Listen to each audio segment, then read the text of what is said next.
MP Adhir Ranjan Chowdhury Trinamool কর্মীকে ধাক্কা দেওয়ার প্রতিবাদে তৃণমূল দলের পক্ষ থেকে একটি ধিক্কার মিছিল বের করে।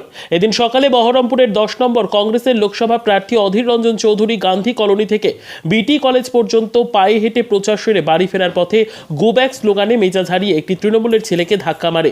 সেই বিষয়ে একটি বিক্ষোভ মিছিল বের করা হয় তৃণমূলের পক্ষ থেকে। এই বিক্ষোভে উপস্থিত ছিলেন বহরমপুর পৌরসভার চেয়ারম্যান নারুগোপাল মুখার্জি।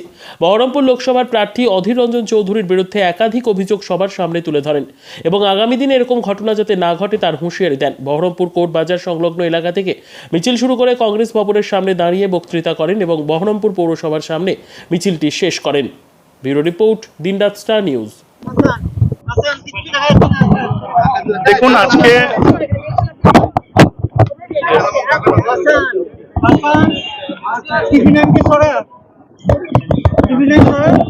আজকে এই যে নির্বাচন চলাকালীন আমরা দেখছি চারিদিকে নির্বাচন কমিশন শান্তিপূর্ণ নির্বাচন করার জন্য কোটি কোটি টাকা ব্যয় করে আজকে যে মানুষকে ভোট দেওয়ার অধিকার গোটা ভারতবর্ষব্যাপী কনফার্ম করছে। সেখানে একটা অদ্ভুত ঘটনা, যে ঘটনাটা আমরা বারবার নির্বাচন কমিশনকে বলে আসছিলাম, যে বহরমপুর লোকসভা কেন্দ্রের প্রার্থী অধীর রঞ্জন চৌধুরী 26টা খুনের আসামি। বর্তমানে দীর্ঘ কেস চলার পর সেই সাক্ষী টাক্ষী বা তাদের পরিবারের অর্থনৈতিক অভাবের জন্য হয়তো 4-5টা কেস পেন্ডিং। একজন ক্রিমিনাল, একজন দীর্ঘ খুনি রাষ্ট্রযন্ত্রের ব্যবস্থার মধ্যে এলে পড়ে তার যে বয়স হোক বা মানসিকতা হোক সেটা কোনো পরিবর্তন ঘটে না। আজকে তার নমুনা দেখলাম।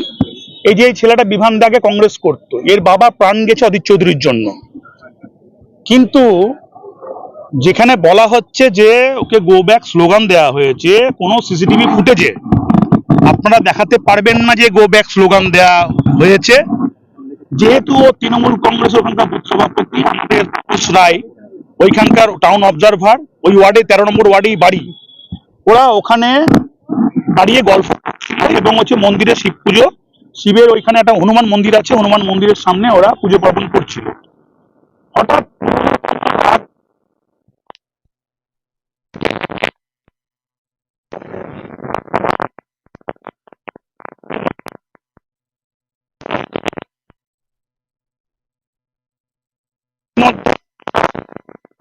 কমিশনকে কমপ্লেন করেছে, নির্বাচন কমপ্লেন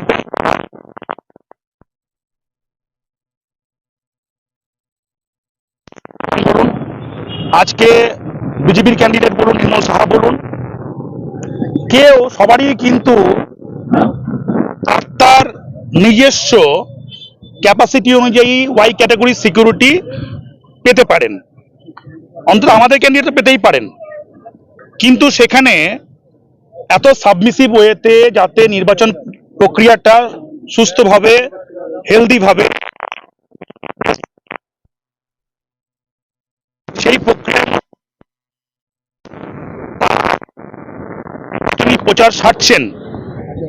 অপোজিট দিক থেকে এখানকার যার অরিজিনটাই হচ্ছে, যার বড় হওয়াটা, ছেলেবেলাটা, বৃদ্ধিটাই মানুষকে খুন জখম করে, সেই হিংসাত্মক মানসিকতার, অসুবিক মানসিকতার একজন লোক দীর্ঘদিন ধরে ক্ষমতা ভোগ করার পর ভয় দেখিয়ে এবার তার হার নিশ্চিত, এটা জেনে তার ওয়াই ক্যাটাগরি যে সিকিউরিটি আছে গোটা বহরমপুরে অত্যাচার করে বেড়াচ্ছে।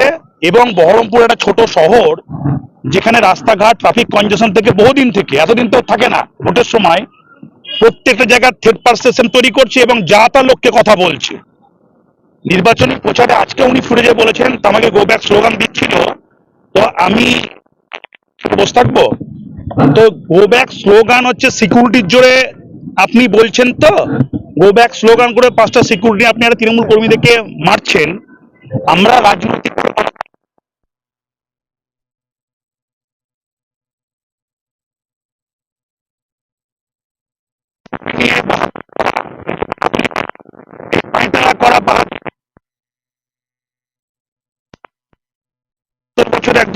মানুষকে, আমাদের তৃণমূল কংগ্রেসের কর্মীরা আপনার বয়সের দিকে তাকিয়ে আপনাকে কনসিডার করছে।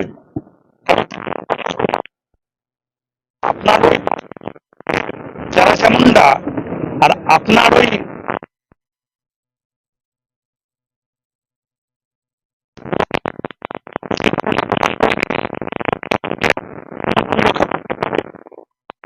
একটা হেরে যাওয়া একটা লস প্রজেক্ট। আপনাকে নিয়ে তৃণমূলে বেশি ভাবার দরকার নাই। অত বাহাদুরি থাকে 7টা বিধানসভায় আপনাকে ঘুরুন। বহরমপুরের মধ্যে আপনি যেভাবে সন্ত্রাস তৈরি করছেন তার দুটো উদ্দেশ্য, একটা হচ্ছে থ্রেট পারসেপশন তৈরি করে ভোটটাকে সংগ্রহ করা, অন্যদিকে বহরমপুরে ব্যবসাদারদের ওপর এই থ্রেট পারসেপশন তৈরি করে কিছু ওর জেলা চামুন্ডা আছে পয়সা কালেকশন করা, দিয়ে পরে হেরে গিয়ে অন্য পার্টিতে ডিগবাজি মারা, যেটা ওর আগে আরএসপি করতো, নকশাল করতো, রামবাবু ফরওয়ার্ড ব্লক করতো, এটা ওর রক্তের চরিত্রের মধ্যে আছে। অলরেডি করেছি আমরা, যা যা যেখানে যে যে ফোরামে অভিযোগ করেছি, সিসিটিভি ফুটেজে দেখেছেন যে ওনার যদি কোনো মিউনিসিপ্যাল জুরিসডিকশনের মধ্যে এসে দাদাগিরি করে গেলেন,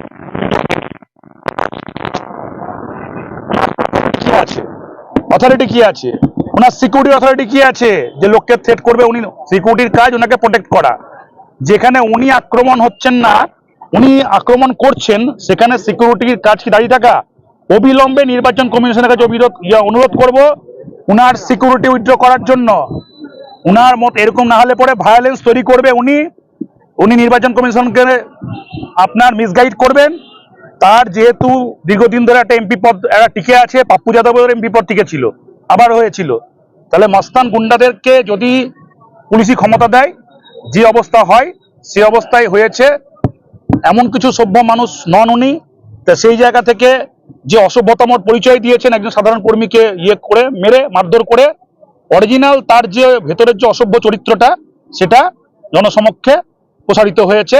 এর বিরুদ্ধে আজকে আমাদের প্রতিবাদ মিছিল করছি। উনি চুল্লু খেয়ে উল্লু হয়ে ঠিক আছে, যাই খাক না, চুল্লু খেয়ে থাকে তো ওনাকে চুল্লু খাওয়া যদি হচ্ছে রেস্ট্রিক্টেড হয়, তাহলে রেস্ট্রিক্টেড করে দিই কখনে।